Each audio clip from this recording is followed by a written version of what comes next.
মোৰ আইনৰ কোনো ধাৰণা নাই, কিন্তু আপোনাসকলে মন কৰিবচোন, এনেকুৱা এটা ঘটনা 10 দিনৰ ভিতৰত স্বয়ং ভগৱানেও দিব নোৱাৰিব বুলি মই ভাবোঁ। কাৰণ এটা কথা কি, প্ৰতিটো 14 দিন সমাপ্ত হ'লেও নোৱাৰে নহয় দিব। কি দিব নোৱাৰে, দিব পাৰিব ৰিপৰ্ট এটা, কিন্তু সাৰি গুচি যাব নহয়। গতিকে সকলো দুৱাৰ বন্ধ কৰি যিটো অভিযোগনামা প্ৰস্তুত কৰিব, যথেষ্ট দীঘল হ'ব আৰু প্ৰতিটো শব্দক জুখি মাখি ব্যৱহাৰ কৰিব লাগিব। গতিকে 10 দিনৰ ভিতৰত দিব পাৰিব বুলি মই ভবা নাই। সেইকাৰণে নিশ্চয় অকণমান সময় চৰকাৰক দিব লাগিব। মই গৰিমা গাৰ্গলৈ শ্ৰদ্ধা জনায়ো এই কথাটো মই কৈছোঁ যে কিছুদিন চৰকাৰৰ সময়ৰ প্ৰয়োজন হ'ব। কাৰণ আমি আৱেগটোক যদি গুৰুত্ব দিওঁ অধিককৈ, তেতিয়া বিবেকটো পাছ যোৱাৰ দি পলাই গুচি যায়। গতিকে আমি আৱেগক গুৰুত্ব নিদি বিবেকক গুৰুত্ব দি চৰকাৰৰ অকণমান সময় দিয়া উচিত। আৰু যদি ৰাইজে ভবা মতে কাৰ্যকৰী ব্যৱস্থা গ্ৰহণ নহয়, তেতিয়া কথাটো বেলেগ।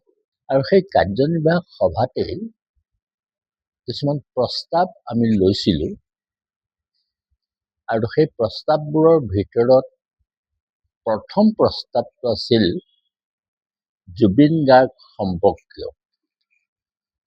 জুবিন গাৰ্গ সম্পৰ্কীয় প্ৰস্তাৱটোত আমি এইকেইটা কথা কৈছিলোঁ।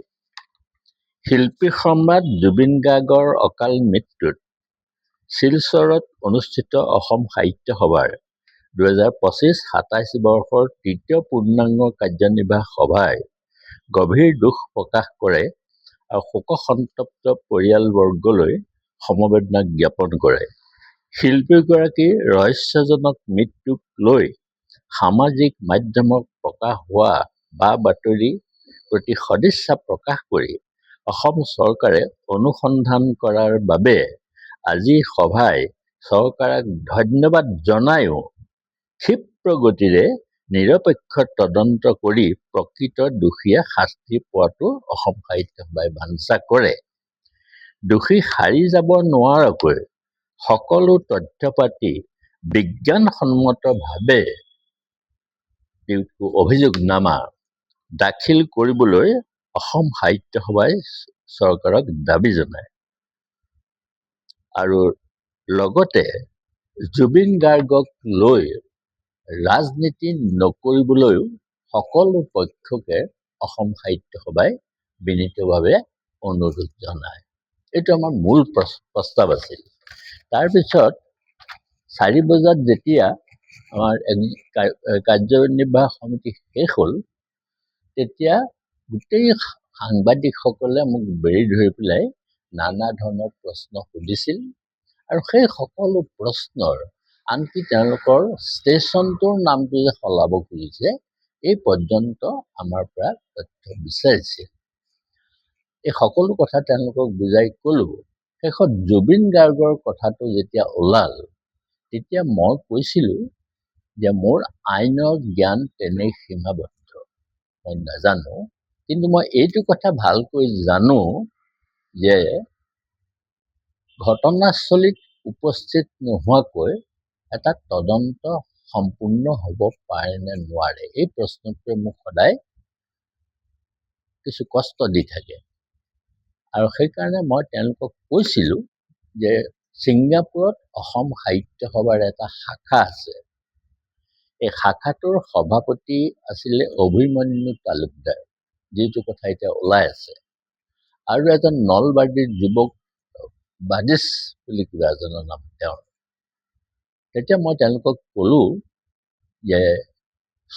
যে আমি সেই সাহিত্য সভাক আহ্বান জনাইছোঁ যে ঘটনাস্থলীত উপস্থিত থকা সকলক যাতে অসম চৰকাৰৰ লগত সহযোগ কৰে।